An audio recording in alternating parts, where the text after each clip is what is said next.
I'm ready to be hurt again. So just give it to me. Just rip the Band-Aid off. What do we have for injury updates? Because I have a feeling that things aren't great. Yeah, I mean, generally that feeling has been pretty accurate this season. So this is sort of another one of those. Although it's not all bad news. I'll do the bad news first, then we'll get to the good. Can you do like a compliment sandwich, like some good news and then the bad news in the middle and then some more good news? Or is there not enough good news? I don't think there's enough good news. No! Yeah, I don't think so. All right, well, give it to me straight, Doc. Yeah, so Alek Thomas, his rehab is on pause, according to manager Torey Lovullo. This update, of course, comes from our friend Teo Mackey from the Arizona Republic, who's out there in DC. Lovullo said that Thomas is dealing with quote-unquote general soreness, but added that he remains quote-unquote very optimistic that Thomas will get back into rehab games by the end of the week. So maybe not a big thing, Derek. Maybe it's not so bad. I believe Teo also said that Lovullo said that there was at least a possibility of getting more imaging on the hamstring itself. So I'm not sure that I fully buy like general soreness as just being like, soreness everywhere. That's what I have every day. You know that. That's what I have when I get up from this chair after doing an hour and 10-minute show is general soreness, Jesse. This is worse than general soreness. It has to be. Yeah, so we'll see where this goes. Again, Torey said he's very optimistic that Alek Thomas will continue playing rehab games in the next week. So by the end of this week. So maybe this is just like a 2-day snag and everything is going to wind up being fine. But it's been a long time, Derek. I mean, Alek Thomas went down with that injury. I don't remember the exact date, maybe April 5th, April 7th, something like that, first week of April, around there. You're talking, we're well over 2 months past that point at this point. And it was a low grade 2 hamstring strain is how it was described. So it's been a long time. He obviously got close to coming back about a month ago, and then had a setback there. And hopefully for him, this doesn't wind up being another, more major setback. As of right now, it doesn't look that way. I can't. It seems like, you know what it was, Jesse? It was that the baseball gods were going to take Corbin away from us. But then he was fine. So they were like, no, a sacrifice must be made. It's like the scene in Indiana Jones where he has to have that little sack of weight to exchange for the idol that he's trying to move. And like, that's what in order to get Alek Thomas back, someone else must be put on the pedestal. Right. Like, right.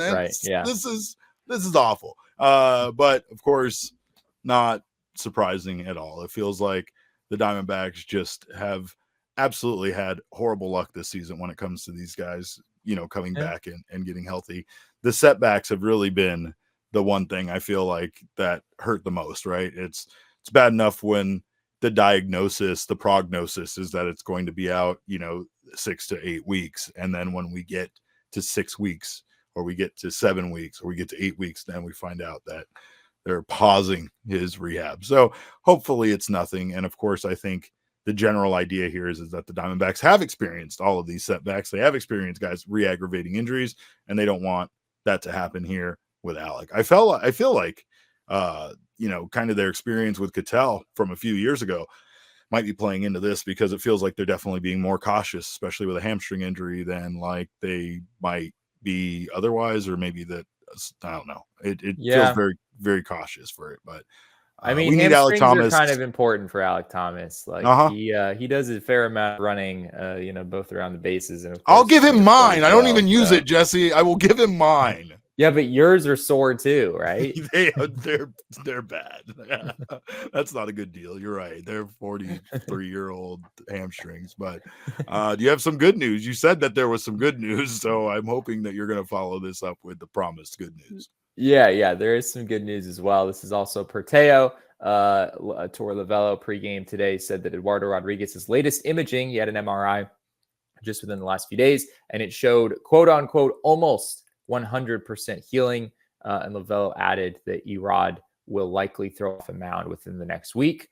And of course, that is the start, Derek. That is, once you got a guy throwing off a mound, that's when you know that they're really on their way to recovery. Of course, that doesn't mean it's going to be anytime soon. There's quite a buildup that has to happen. It's throwing a bullpen, probably multiple bullpens, and then it's throwing a live session of some sort.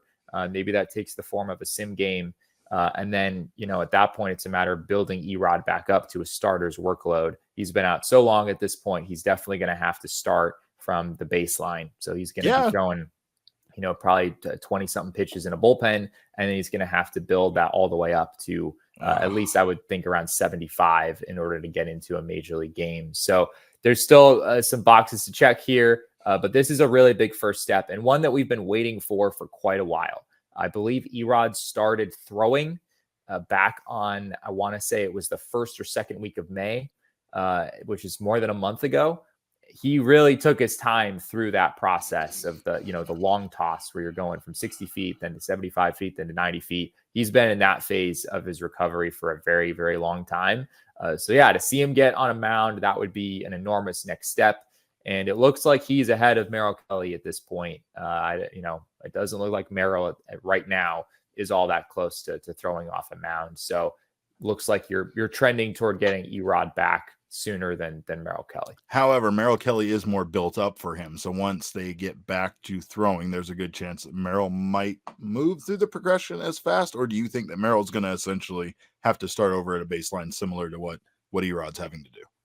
Yeah, I mean, Merrill's been out for I think it was April 21st was the day of his injury. So he's about 2 months out. They might have to start Merrill back from nothing too. Okay. That would be my guess, but yeah, we'll kind of wait and see how that unfolds.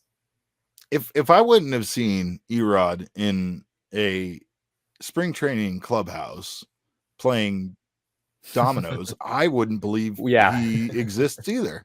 We're convinced that he exists because you and I have actually seen him. We've seen him. We've spoken to him. Understandably, people in the chat probably not convinced that Erod is even a real person, or at least not a real person that the Diamondbacks actually signed this offseason. Every time we bring him up, people are like, is Erod in the room with you right now? It's like one of those situations. And it's like, no, guys, he's a real person. I swear. I've seen it. The Diamondbacks spent a lot of money on him, right?